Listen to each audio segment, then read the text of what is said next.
Buenos días, jóvenes. Bueno, saludo a todos y a todas. Es un gusto volver otra vez a encontrarnos por este medio. Em, Vamos a continuar con el estudio de la cartilla. Hoy ya vamos con el tema 2 de del tercer periodo.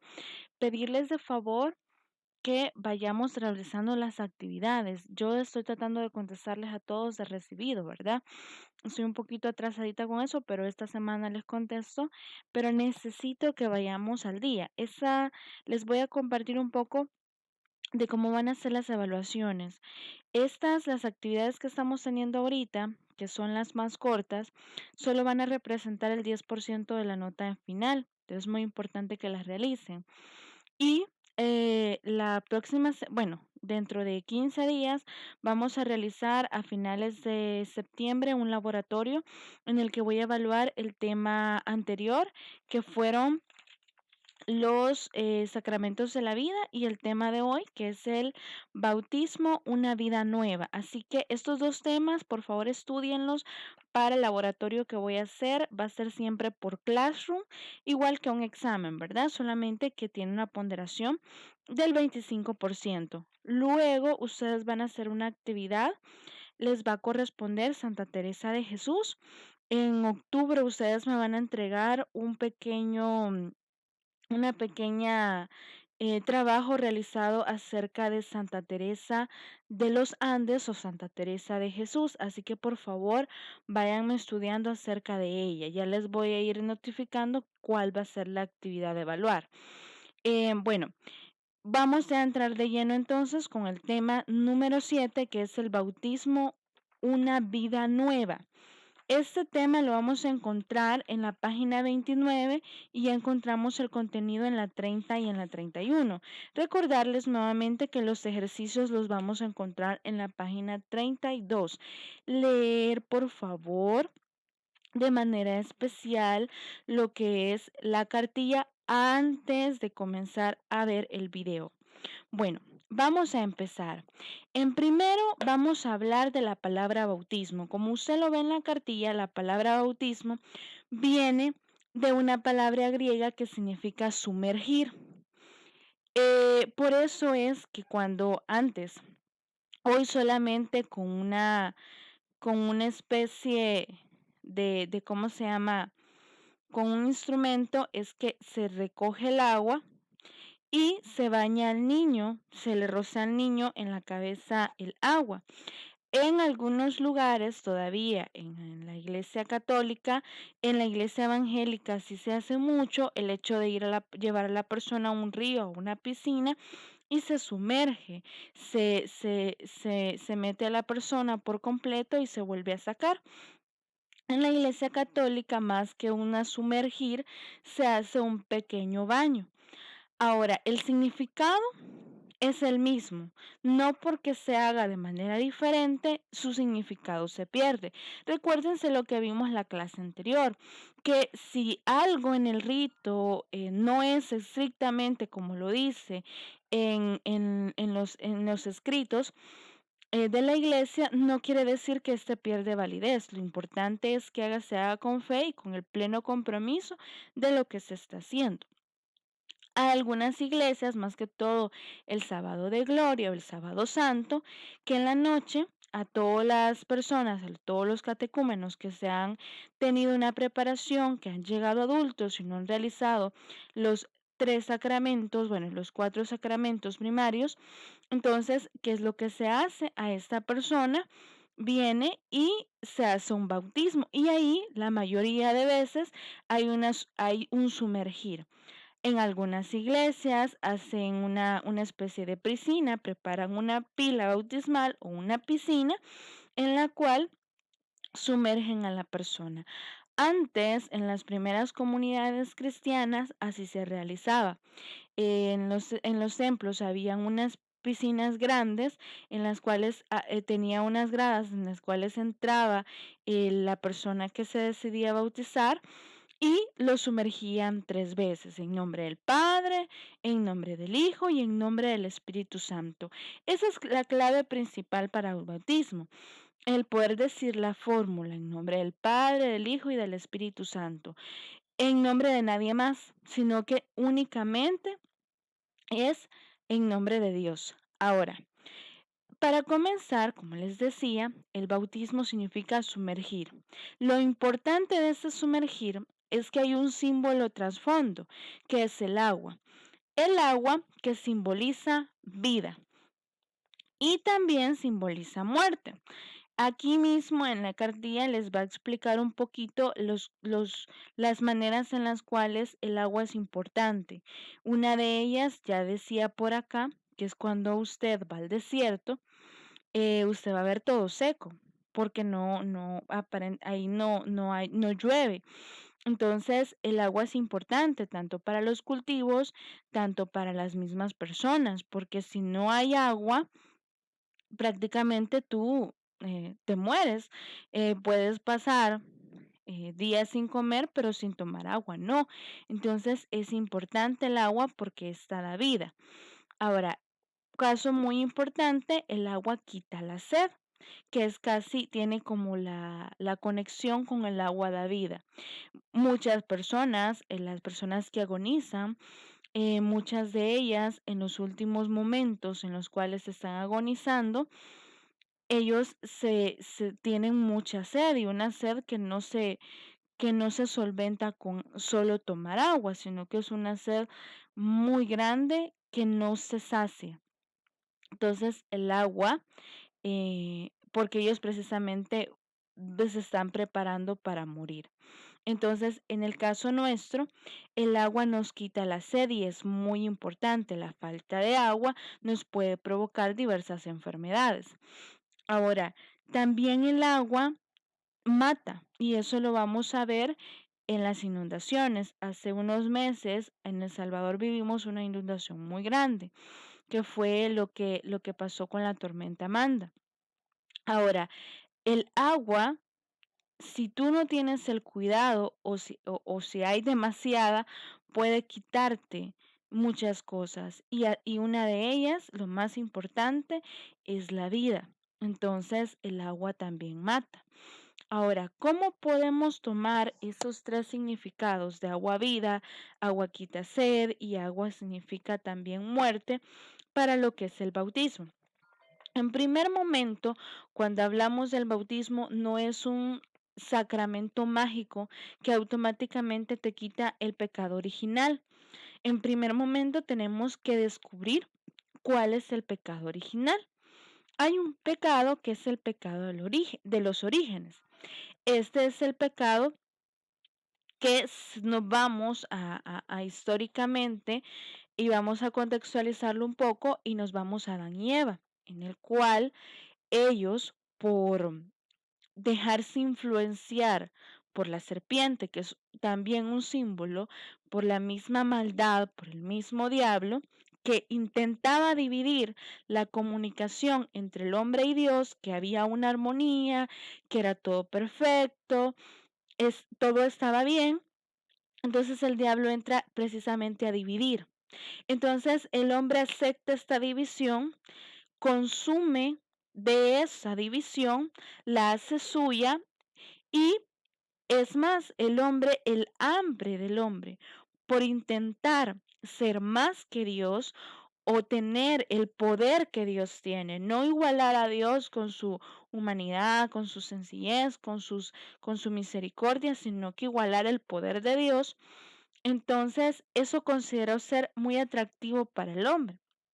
Y el igualar eso lo hizo hacer suyo lo que es el pecado. Entonces, ahí vamos a encontrar el pecado de los orígenes. El pecado de los orígenes es el hecho de lo que pasó. El hecho que el hombre consume de un fruto que no le correspondía aún consumir, que no era la voluntad de Dios, rompe el lazo entre Dios y la humanidad y este se ve fragmentado. Entonces, con Jesucristo, Él intenta y lo logra volver a unificar o volver a enlazar esa comunicación entre el hombre y Dios. ¿Cómo lo hace? Renunciando al pecado. Y vamos a ver algo muy importante de esa renuncia que hace Jesús. como lo hace a través del bautismo. Si ustedes se fijan, el punto de partida de la vida pública de Jesús es precisamente que va donde Juan a que lo bautice. ¿Por qué? Porque a través del bautismo es que Jesús acepta una misión. Y al aceptar esta misión, es el mismo Dios que lo reconoce como su Hijo amado. Entonces, al aceptar esta misión, hay algo muy importante que hace Jesús. Es que se compromete a realizar esta misión en la tierra según la voluntad de Dios. Y la voluntad de Dios se aleja del pecado. O sea que decide vivir sin esta división entre el hombre y Dios, sino que decide vivir con la unión entre el hombre y Dios. Por lo tanto, jóvenes, es algo muy importante que debemos comprender. Es que en realidad el pecado original al cual nos limpia el bautismo, que como les digo, no es un acto de magia. Bueno, ya está bautizado, este niño ya no tiene ningún pecado. En realidad, un niño cuando nace no tiene pecados.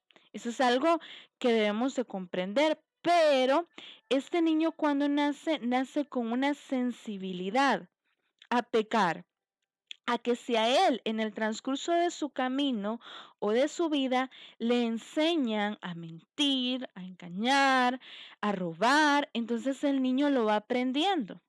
Por eso es que en el bautismo es importante que hayan padrinos y que estén los papás, que se comprometan a que ese individuo, ese bebé, ese niño va a crecer renunciando al pecado, sin conocer el pecado o sin vivir experiencias de pecado. Pero lastimosamente este compromiso no se adquiere completo porque muchos de nosotros no comprendemos a qué nos estamos comprometiendo. Por lo tanto, el niño comprende y peca continuamente. Por eso es necesario que cuando este niño ya tiene conciencia de qué es pecado, de qué está bien y qué está mal, es necesario que este niño se confiese. ¿Por qué? Porque este niño está reconociéndose como pecador y está adquiriendo una responsabilidad. Por eso es que no es tan bueno que los niños desde pequeños hagan su comunión cuando no tienen esa plena comprensión. Entonces, es importante que cuando el niño ya tenga esta comprensión, llegue a la confesión para que se reconozca como pecador y adquiera el compromiso para no pecar. Ahora bien, tú que ya tienes una conciencia, tú que ya eres un adolescente y sabes lo que está bien y lo que está mal, entonces, y que eres un bautizado, puedes comprender ese compromiso.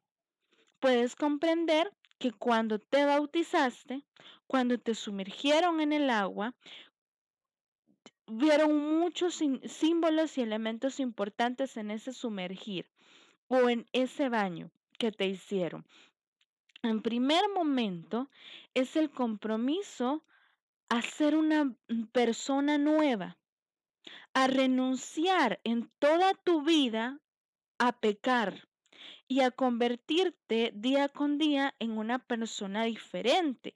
Ahora a eso le designamos nosotros la muerte del pecado y la acción de la gracia. El que muera el pecado y yo deje actuar la gracia en mí para hacer bien a los demás y hacer una persona nueva, una persona diferente. Ahora, ese es un punto muy importante. Y es el renunciar al pecado y revestirte de la gracia o dejar que la acción de la gracia llegue a tu vida y que ésta actúe antes que la división entre tú y Dios. Ahora, en primer momento. En segundo momento, es que el agua quitaba la sed. Hablábamos de esa parte, ¿verdad?